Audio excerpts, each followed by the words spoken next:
are new. All right, good evening, everybody, and thank you for joining us for the regular Village Board meeting on August 22nd, 2023. Please join me for the Pledge of Allegiance. I pledge allegiance to the flag of the United States of America and to the republic for which it stands, one nation, under God, indivisible, with liberty and justice for all.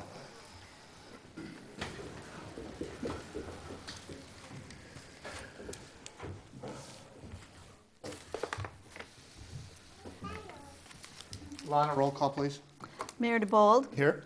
Trustees Amos. Here. Brockman. Here. Carroll. Here. Chapman. Here. Luciano. Here. And Selfridge. Here. All right, we do have all of our Village Board present for this evening. We do have a quorum, and we will conduct village business. With that, are there any citizens wishing to address the Village Board this evening? Go ahead and just come up to the... Yep. Please just state your name for the clerk for the record.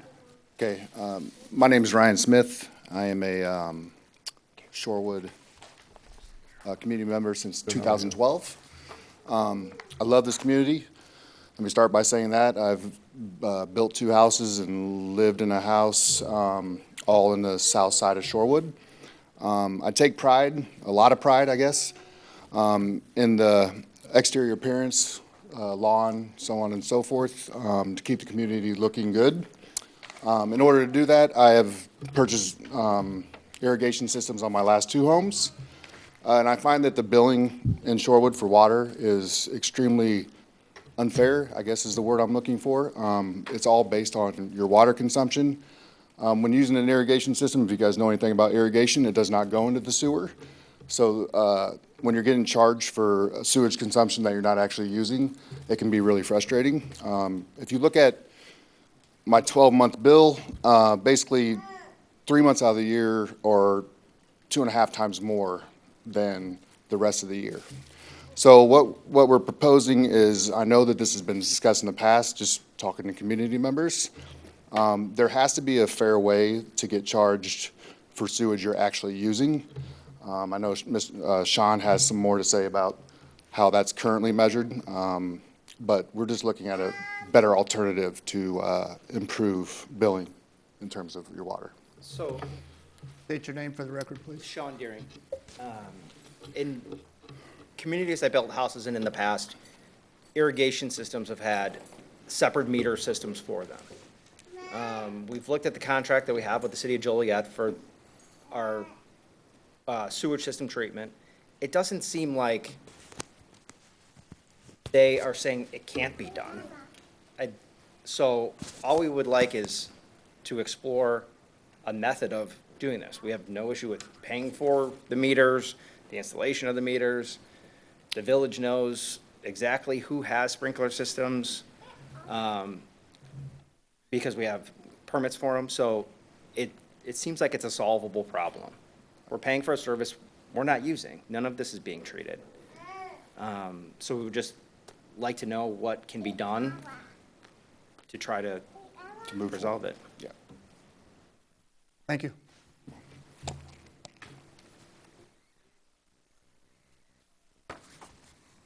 Are there any other citizens wishing to address the Village Board? All right, with that, we move into our consent agenda. Item number 1 is approval of the regular meeting minutes of August 8th, 2023. Number 2 will be approval of the accounts payable in the amount of $737,621.22. Approval of payment in the amount of $294,913.02 to PT Federal Construction for the 2023 MFT resurfacing project.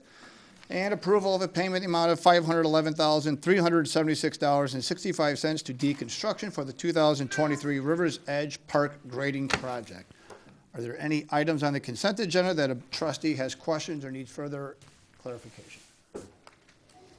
Make a motion to approve the consent agenda. Second.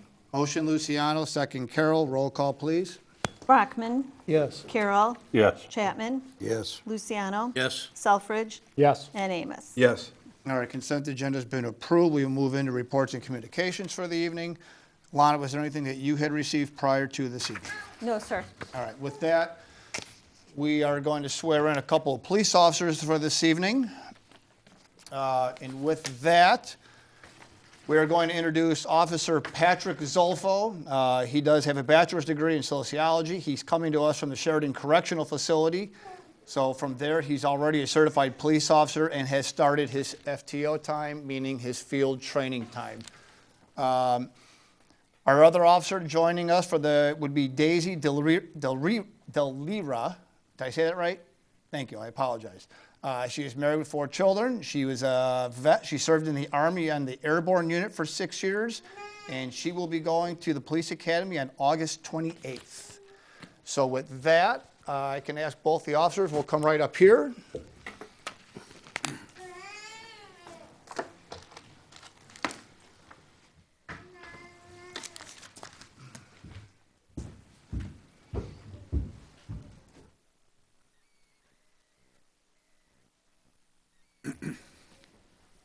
Stand right here.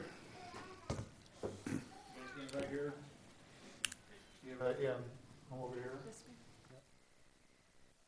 Have your reference, so you know what to read. Raise your hand. I state your name.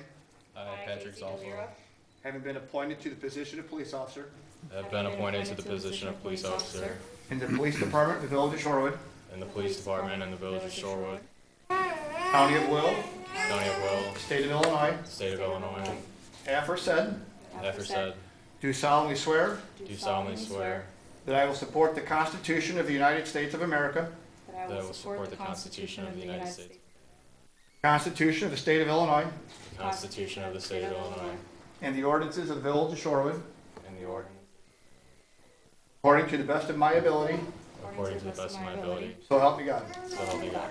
Congratulations. You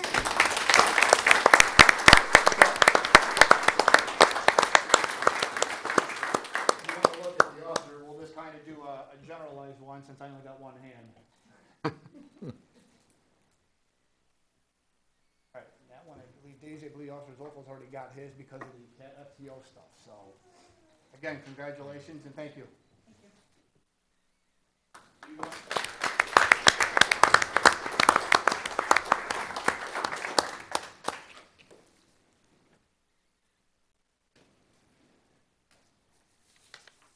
Sorry. Chief.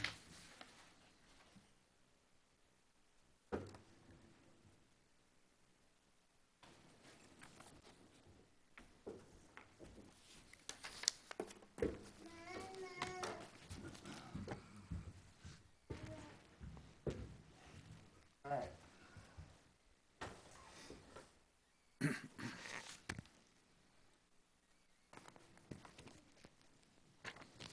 All right, with that, we will move into this evening's order of business.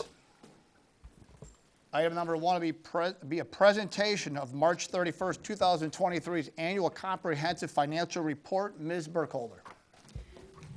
Thank you, Mayor. There she is. In your packet tonight are a handful of reports from our audit for the fiscal year that ended back on March 31st. There are a few smaller reports that go over the TIF, the single audit, and our grant reporting. What we're here to discuss tonight is the annual comprehensive financial report. It's the biggest of the paper copies, or it begins on page 68 if you're looking at the electronic copy. Nick Bava is here tonight. He's a partner at our audit firm, Sikich. He and his team came out earlier this summer to perform the field work and then finished up back in the office. The annual comprehensive financial report both looks at the village's financial position and at the accuracy of what was recorded throughout the course of the year. So with that, I will turn it over to Nick. Thank you. Thanks, Ann. Thank you to the mayor and members of the board for having me here tonight to present the results of the village's audit as of March 31st, 2023. As Ann mentioned, my name is Nick Bava. I'm the partner that oversaw the village's audit for this fiscal year. And ultimately, as part of the audit process, we have several deliverables in front of you tonight for your review and approval. I will highlight some items out of the annual comprehensive financial report, but would be happy to address any questions that the board might have as part of this year's audit. So if you're following along, we'll start on page 10 of the PDF, and it's page Roman numeral 3 if you're looking at the hard copy. This particular page is the Certificate of Achievements for Excellence in Financial Reporting issued by the Government Finance Officers Association. And I would just like to commend the village for voluntarily preparing an annual comprehensive financial report. This certificate documents that the report tonight goes well above and beyond the minimum reporting requirements issued by both Illinois compiled statutes and generally accepted accounting principles. Ultimately, this report is prepared in the spirit of full disclosure, transparency, and accountability to the village's taxpayers, residents, and anyone that's interested in the village's financial position. This certificate is the 16th year of receiving the Certificate of Achievement, and we expect that once this report's submitted, that this will be the 17th certificate once reviewed and approved. So we just want to congratulate and point out the village going above and beyond reporting requirements. The next section is on page 16 of the PDF and page 1, 2, 3, and 4 of the hard copy. This is the independent auditor's report, and ultimately it's the 4 most important pages in the document in that it articulates our opinion on the financial statements here tonight. The top section titled Opinions is the section that's most interesting in that it documents our opinion, and it states that the financial statements tonight present fairly in all material respects the financial position of the village's governmental activities, business type activities, each major fund, and the aggregate remaining fund information as of March 31st, 2023. So this is also known as an unmodified opinion. It is a clean opinion, and it's the highest level of assurance that we can provide as part of an annual audit.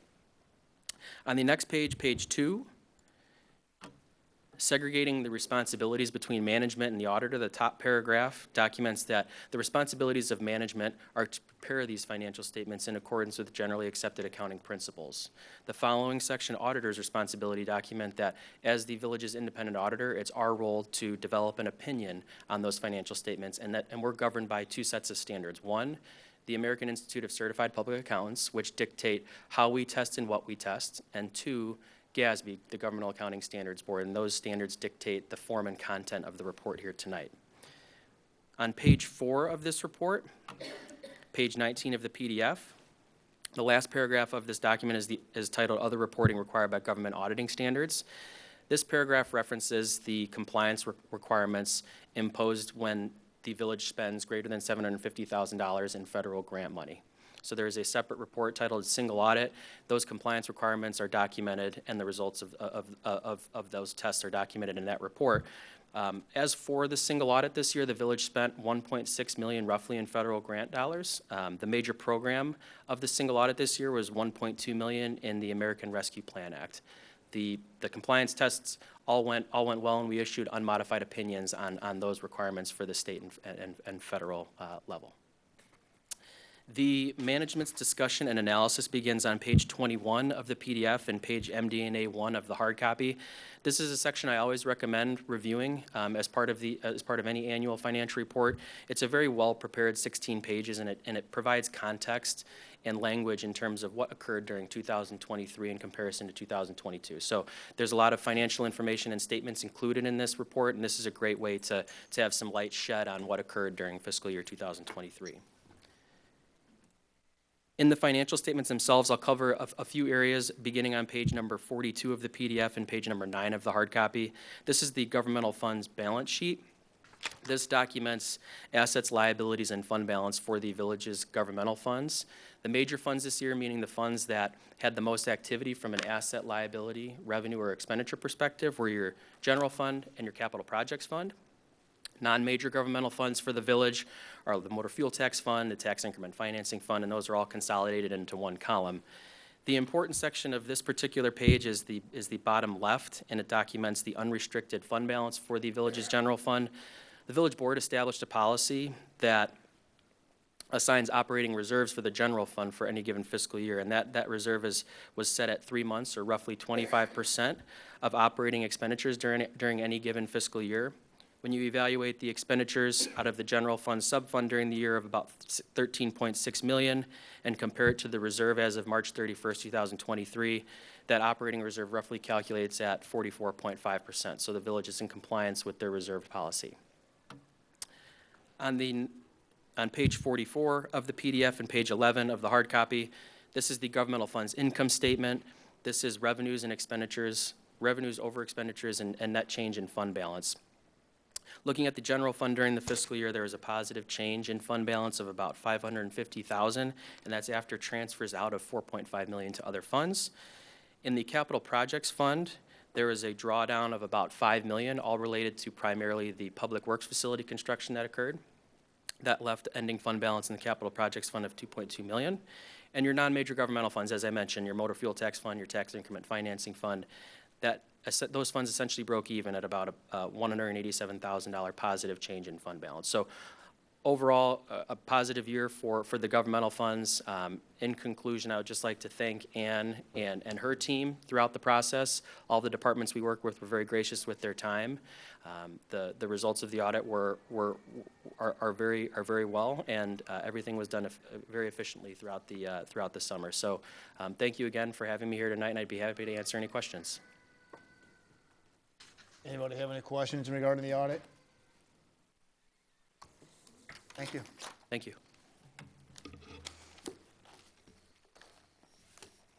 All right, business item number 2 will be consideration for approval of a proposal for professional engineering services with Christopher Burke Engineering for Phase 2 design and Phase 3 construction services for the 2024 MFT resurfacing project in the amount not to exceed $104,887. Public Works Director Noriega. Thank you, Mayor. So our next resurfacing contract next year, we're targeting around 3.2 miles of roadways. We're looking at the west half of Walnut Trails subdivision. We're going to start beginning portion of the Edgewater subdivision on the north side. We've been doing a lot of those subdivisions in that area right off of Verton. We're also targeting River Road, south of Mound, and we're also looking to finish the Crossroads Business Park area, which is Capista Drive and Gregory Court. The basic scope of our project will be pavement grinding, patching, asphalt overlay, and then, of course, any curb and sidewalk repairs that we have to complete, and also ADA upgrades. We go through a process when we select the roadways. The village participates and affords us the opportunity for a pavement management study. We do that approximately every 5 years. That study is able to measure. They have equipment that drive on every roadway, every section of our roadways, and it measures the deflection. That deflection in calculated measures is able to give us an idea how the base condition is, not only just the surface condition, but it also gives us the base condition on how that roadway and how much longer life we may have on that roadway itself.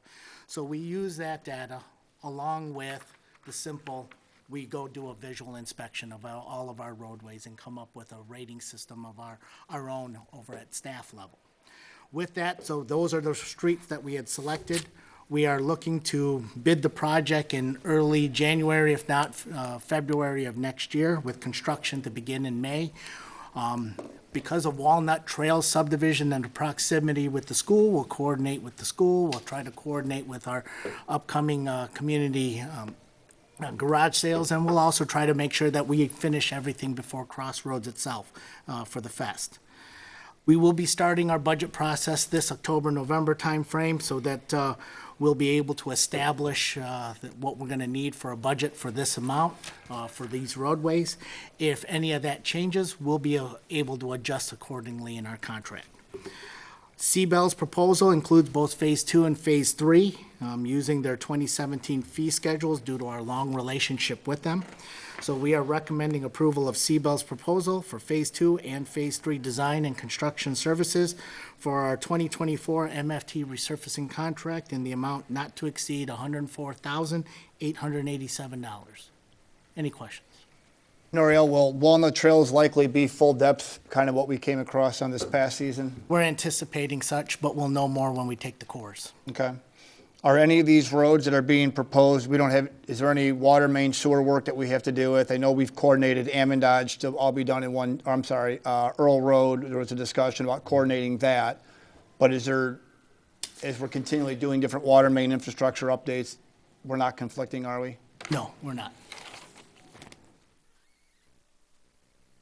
For the school coordination, can you do it after school? I'm looking like just my son goes there. Like that is where the parents are directed to go for drop off. So you can't. We'll do our best to coordinate with the school.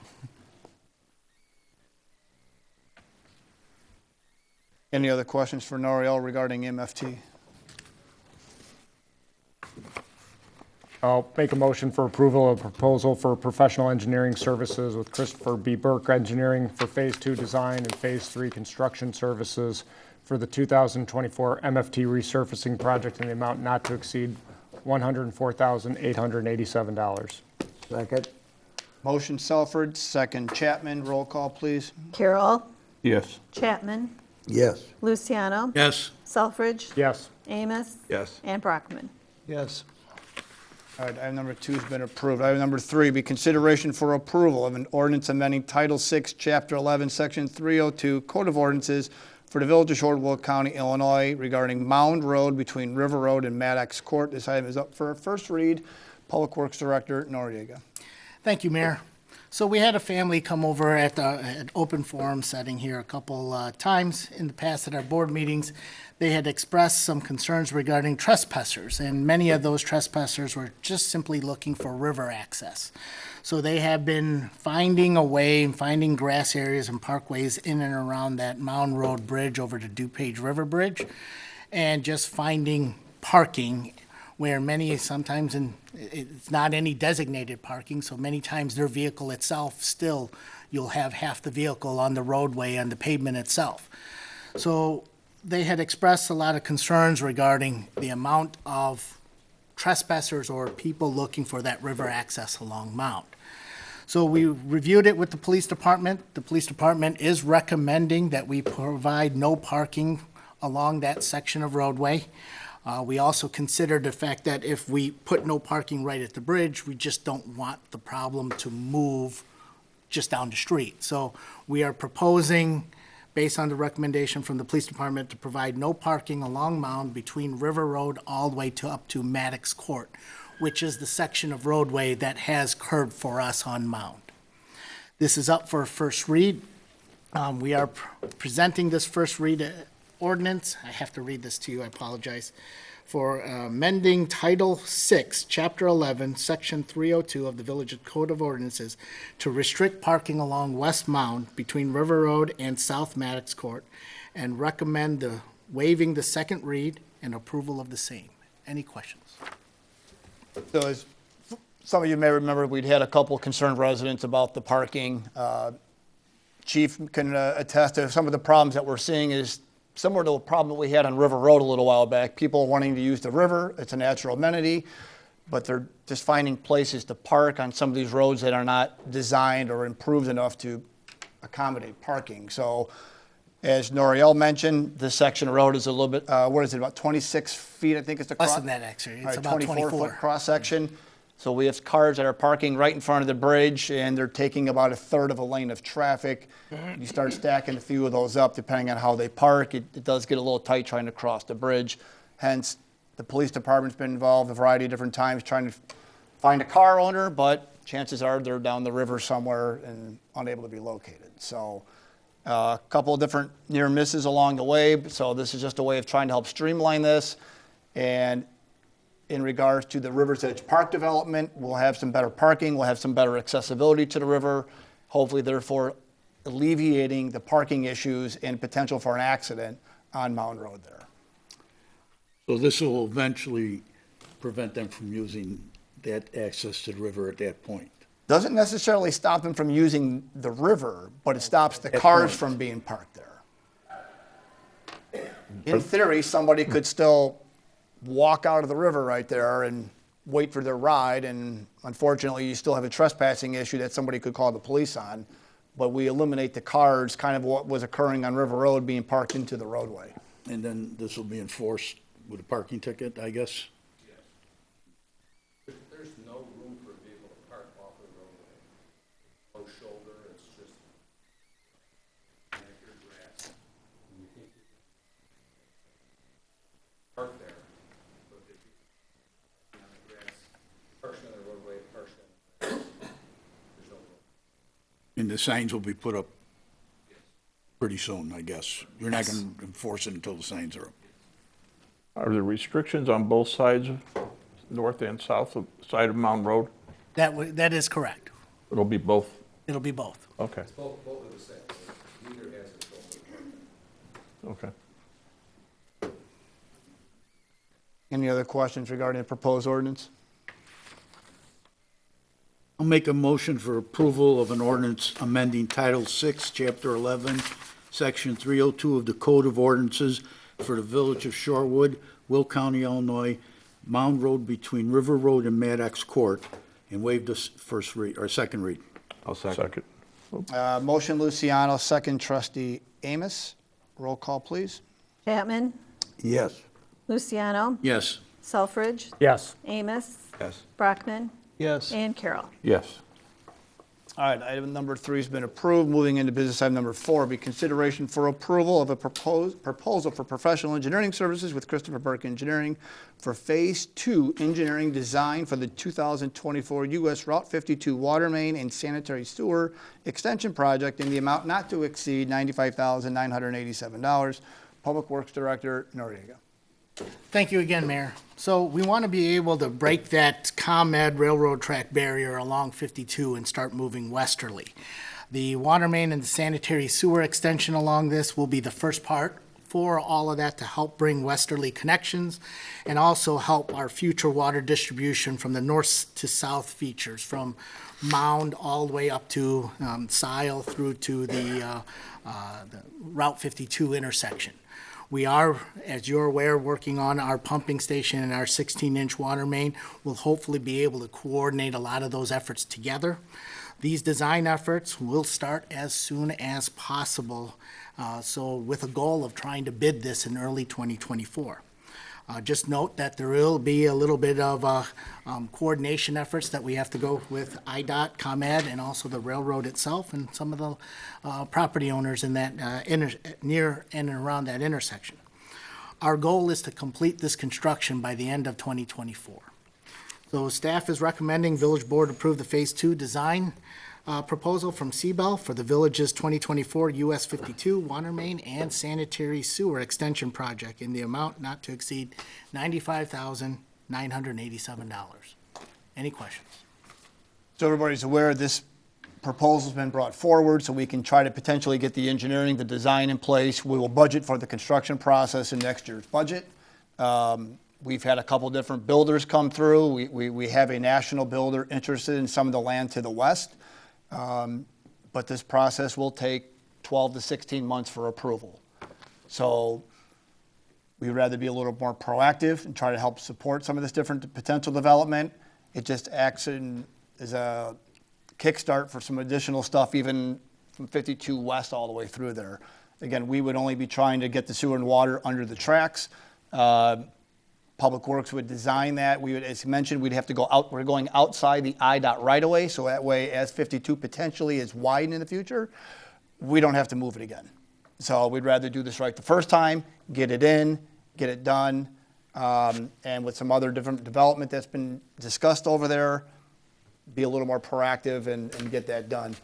As otherwise, right now, west of the tracks, the only place we have water west of the tracks would be on Black Road, and we have sewer and water west of the tracks on Mound Road.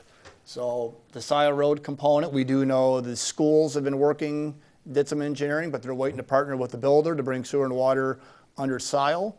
So and now that we've had some new discussions out there on the 52 side, we thought this would be an appropriate time to try to at least initiate the application process to get this project going. So what we're asking for is the approval at least to get the design going, and we will budget for any of the construction aspect in next year's budget. Is there any questions in regards to this? How long would the design be good for if it, say the budget doesn't get budgeted for next year? That's a tough question. I would like to say at least a year or two. The design itself, if this gets put on the shelf for a couple years, if there's any changes that we feel that is necessary, we can just make sure and confirm by survey that all of those elevations still remain the same, then the design itself is still good. So you can update it? We can update it. Okay. That's all my questions. Any other questions regarding that? Motion to approve the proposal? I'll make the motion to approve a proposal for professional engineering services with Christopher B. Burke Engineering for Phase 2 engineering design for the 2024 US Route 52 water main and sanitary sewer extension project at the amount not to exceed $95,987. Second. Motion Amos, second Carroll. Roll call, please. Luciano, Yes. Selfridge, Yes. Amos, Yes. Brockman, Yes. Carroll, Yes. and Chapman. Yes. All right, item number 4 has been approved. Item number 5 will be consideration for approval of an OSLAD grant program resolution of authorization for Rivers Edge Park Phase B, Community Development. Ms. Engel. Thank you. Okay, so in 2021, the village purchased the Rivers Edge Park property in the River Crossing subdivision.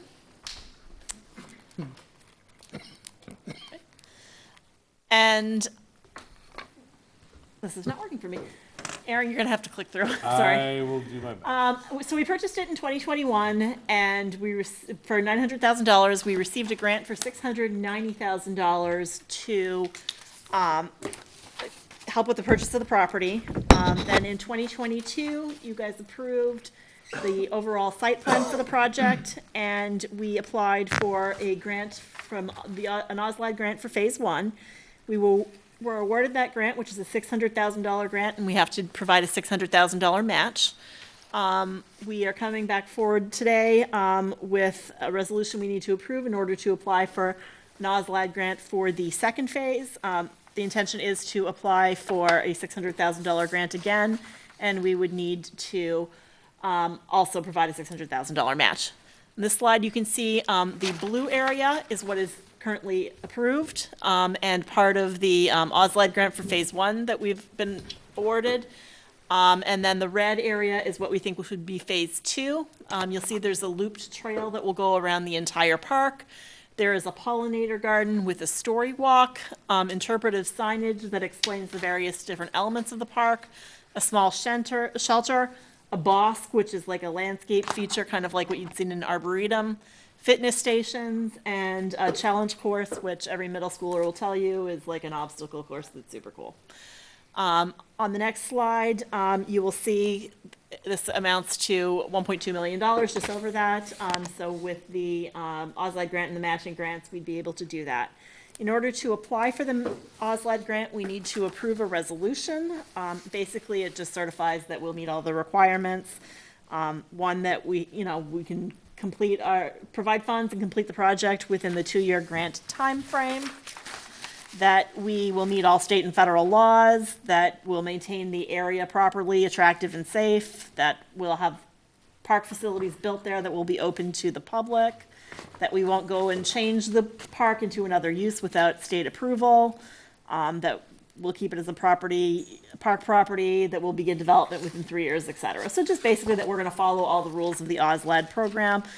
You approved the same resolution for Phase 1, and now we're asking for you to approve it for Phase 2. Is this design finalized now? There's no alternate? I mean, there could always be altering it. The master plan itself was approved. So as we come up with the phasing plans, we try to see how we can meet the main goals of the plan, as well as to get enough points that we would be likely to get the OSLAD grant. So it's kind of a balancing act, and we've relied heavily on White to give us some input there. With the second phase, we thought it was really important to get that loop trail around the entire park. No, I know at one point you had mentioned that it wasn't finalized, that we could add and take stuff. I mean, so definitely the so we're master still plan at can be that- amended if you'd like. Yeah, okay. Thank you. No problem. Any other questions regarding the proposed resolution? Motion to approve the resolution for the OSLAD. I'll make a motion for the approval of an OSLAD grant program resolution of authorization for Rivers Edge Park Phase B.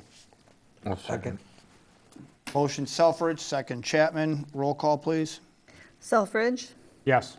Amos, Yes. Brockman, Yes. Carroll, Yes. Chapman, Yes. and Luciano. Yes. All right, the resolution's approved. With that, we move into our trustee comment section. With that, trustee Amos. No comment, thank you. No problem. Trustee Brockman. Thank you, Mayor. According to Natalie's note, the next planning and zoning meeting will be on September 6th here at the Village Hall. And we're going to have a parking lot addition and a variance for 220 Shanahan. So could be some more stuff added, but as of right now, that's the agenda. That's right. Okay, thank you. That's it, Mayor. Thank you. Trustee Carroll. No comment. Trustee Chapman. Yeah, no comment. Trustee Luciano. Citizens Advisory Committee will be meeting September 28th. This is the first meeting back since the summer break. And as always, if anyone's interested in becoming involved with the committee, you can contact myself or any of the members through the village website. That's all I have. Thank you. Trustee Selfridge. No comment, Mayor. Thank you. With that, I'll ask a motion to go into executive session to discuss land acquisition, sale, lease of real estate owned by the village. Make the motion. Yes. Make the motion. Motion Amos. Second. Second, Trustee Carroll. Roll call, please, for exec. Amos, Yes? Brockman, Yes. Carroll, Yes. Chapman, Yes. Luciano, Yes. and Selfridge. Yes. For the record, there will be no action taken after executive session. We will adjourn from there. All right, we'll meet in the back room.